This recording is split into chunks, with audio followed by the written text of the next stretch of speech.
శ్రీవారి మెట్టు కాలిబాట మార్గంలో 1200వ మెట్టు వద్ద దివ్య దర్శనం టోకెన్ల పునఃప్రారంభించాలని ఐటీ విభాగానికి ఈవో సూచించారు. ఐపీఎస్ ఆర్టీసీ టూరిజం కోటాలో ఎలాంటి దుర్వినియోగం జరగకుండా చూడాలని ఆయన విజిలెన్స్ విభాగాన్ని ఆదేశించారు. అంతేకాదు తిరుమలలో తరచూ వసతి గృహాలు తీసుకుంటున్న వారి జాబితాను సిద్ధం చేయాలని ఈవో అధికారులకు సూచించారు. అలాగే భక్తుల సౌకర్యాలను దుర్వినియోగం చేస్తూ పదే పదే గదులు తీసుకుంటున్న దళారులను గుర్తించి వారిపై కఠిన చర్యలు తీసుకోవాలని ఆయన విజిలెన్స్ అధికారులని ఆదేశించారు. అనంతరం నారాయణగిరి షెడ్ల వద్ద వైకుంఠం కంపార్ట్మెంట్ల మాదిరిగానే ఎలక్ట్రానిక్ డిస్ప్లే బోర్డును భక్తుల సమాచారం కోసం ప్రదర్శించాలని సంబంధించిన అధికారులకు సూచించారు. రెవెన్యూ పంచాయతీరాజ్ శాఖపై సమీక్షించిన ఆయన తిరుమల స్థానికులకు కేటాయించిన ఇళ్లు, హోటళ్లు, వాణిజ్య దుకాణాలు, వాటి అద్దెలు, డోనర్ కాటేజీలకు సంబంధించి భూములు కేటాయింపు, సరుకుల అనుమతుల గురించి సంబంధించిన అధికారులు ఈవోకు వివరించారు.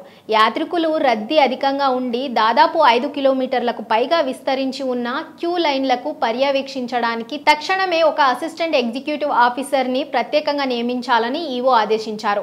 ఆరోగ్యం, అన్నప్రసాదం, శ్రీవారి సేవకు చెందిన అధికారులతో కూడిన ఓ బృందం ఏఈఓతో ఎప్పటికప్పుడు సమన్వయించుకుంటూ ఉండి భక్తులకు ఎలాంటి ఇబ్బంది లేకుండా సరైన సమాచారంతో త్వరగా దర్శనం కల్పించడానికి కృషి చేయాలని ఆయన చెప్పారు. తెప్పపై శ్రీ సుందర రాజస్వామి వారి, అభయంతిరు చానూరు శ్రీ పద్మావతి అమ్మవారి తెప్పోత్సవాల్లో రెండో రోజైన మంగళవారం శ్రీ సుందర రాజస్వామి అయిన తెప్పపై విహారించి భక్తులకు అభయమిచ్చారు. ఇందులో భాగంగా ఉదయం సుప్రభాతంతో స్వామివారిని మేల్కొలిపి సహస్రనామార్చన, నిత్యార్చన నిర్వహించారు. మధ్యాహ్నం 3 నుంచి సాయంత్రం 4 గంటల 35 నిమిషాలకు శ్రీ సుందరరాజస్వామి వారి ముఖమండపంలో స్వామివారి అభిషేకం నిర్వహించారు. సాయంత్రం 6 గంటల 30 నిమిషాల నుంచి 7 గంటల 15 నిమిషాల వరకు తెప్పోత్సవం వైభవంగా జరిగింది. ఇందులో స్వామివారు 3 చుట్లు తిరిగి భక్తులకు దర్శనమిచ్చారు.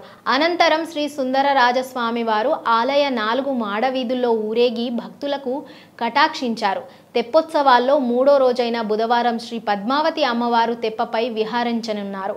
ఈ కార్యక్రమంలో స్థానిక ఆలయాల deputy EO Govindarajan, superintendent Madhu, ఆలయ అర్చకులు బాబుస్వామి, టెంపుల్ ఇన్స్పెక్టర్లు సుభాష్, గణేష్, ఇతర అధికారులు విశేష సంఖ్యలో భక్తులు పాల్గొన్నారు.